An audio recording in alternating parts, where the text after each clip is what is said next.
General Nguema, as you heard there, promised to return power to the people of Gabon and to hold free elections. Do you believe him? Will he honor those promises?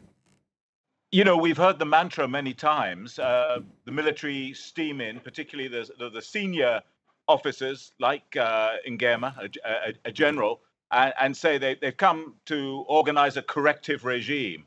And that is based on the fact that the elections last weekend were deemed to be absolutely unfree and unfair.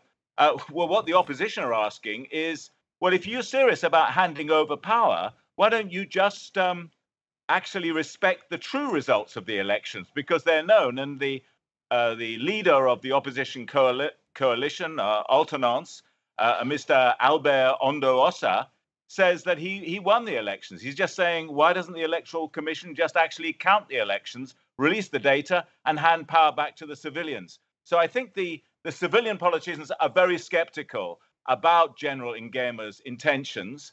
I've heard from people close to the ancien regime that Nguema is very politically ambitious and has his eyes on transforming himself into a civilian candidate, organizing elections and then standing in those elections himself. Well, that's quite a thought. And you mentioned the former regime of Ali Bongo. His family have held power in Gabon until now for over 50 years.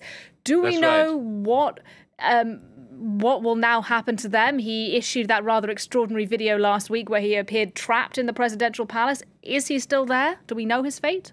As far as we can find out, he's still there. He's being well looked after. He's got his doctor at his side. And I think he's doing a lot better than his son, Noureddin Valentin Bongo, who is in preventive detention and apparently is answering some questions about how much money was stolen by the ancien regime and where that money now might be residing. Ali Ben Bongo's wife, Sylvia, is being held separately, but said to be under house arrest, but isn't facing interrogation, as far as I've heard from sources in Libreville. What they do say is there are some negotiations in train with the Kingdom of Morocco, because the King Mohammed VI was a close friend of the Bongo family, and he may be able to intercede on behalf of, certainly, of Ali Ben Bongo, the deposed president, and his wife, Sylvie. I'm interested to get your take on how much popular support this new military government now has. But first of all, our team on the ground in Libreville have been out and about in the capital today, speaking to people today, getting some reaction. Let's listen first of all to what they've gathered. Pour remettre les choses à plat, une nouvelle constitution, un nouveau code électoral. We want to start afresh with a new constitution, a new electoral code, because the old one was dangerous. We want to be governed by robust laws and with people who have real values, not those we've been subjected to for 60 years. Qui sont pleines de valeurs surtout, pas ceux qu'on a subis pendant 60 ans. Ce n'est pas un coup d'État. This isn't a coup d'État. This isn't a coup d'État. There has never been a coup d'État in Gabon. We've been in prison for 56 years. For some years now, we've been looking for someone to save us. Do you know what we call General Oligui in Gabon? The Messiah. He's our Messiah. He has saved us, and he's going to lift us out of poverty. Il va nous sortir de la pauvreté.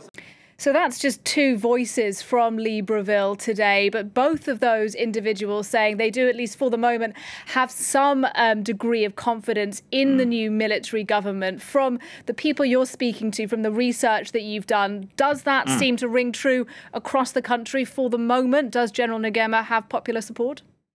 Well, certainly in the capital, Libreville, which has always been quite strong in terms of opposition politics. I think less so in the Bongo family's own region in the north of the country.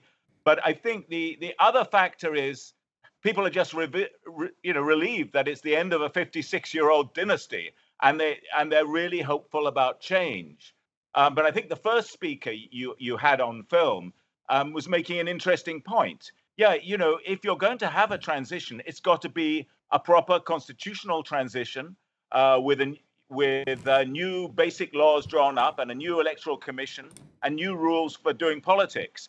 What I think the civil society people are saying, and a group of them met General Nguema over the weekend, that what they're saying is, why are you going to run it like a junta? Why don't you have a national government of transition in which civilians play a key role in terms of the decisions? Why should the military make all the decisions, and as they have in other countries, presumably try to make those decisions in their own interests? So I think for now, there's qualified support for Nguema, but a lot of skepticism about the role in the military in future.